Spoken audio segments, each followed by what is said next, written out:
Okay. Before I came into the chamber, I went outside and I spoke to some of the protesters.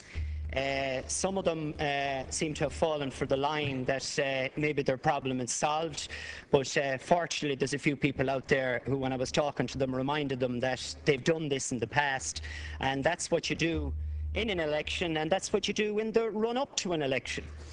And at this stage, I am seriously wondering, are we going to get a promise of world peace from this government on May the 24th? Because you've promised us everything else.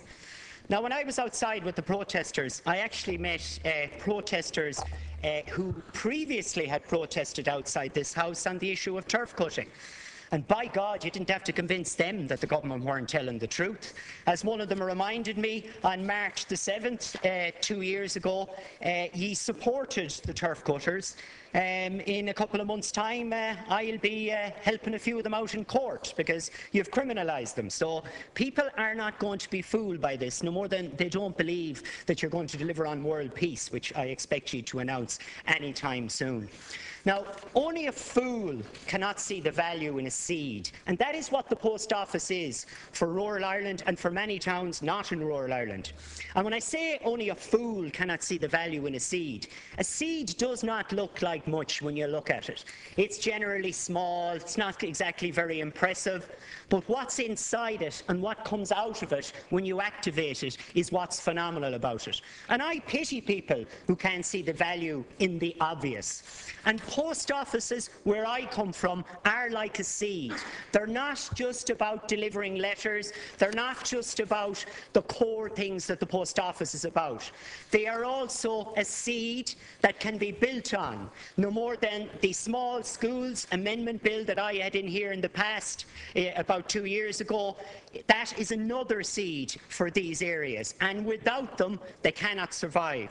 But the sad thing is, nowadays, we have a situation where we're told X place cannot have a small school, Y place cannot have a post office because there isn't enough people living there. Now, this has been my argument in the past on schools, and it will be my argument on post offices here today. Instead of governments focusing on why there are so few people in an area and then we'll close down the post office or close down the schools, we've got to turn it on its head and say, why aren't there more people there, and create policies and decisions that make it possible for more people to live in here. Now, I have to say, I think it's interesting to hear that Labour had to be convinced by Fine Gael to support the people. Well done to the people of Roscommon down to the years, because we were never fooled by Labour. We worked it out a long time ago, and we knew that ye never were going to do anything for rural Ireland. In fact, we elected a man into Dáil Éireann who won 2 All-Ireland medals in Roscommon in the 40s.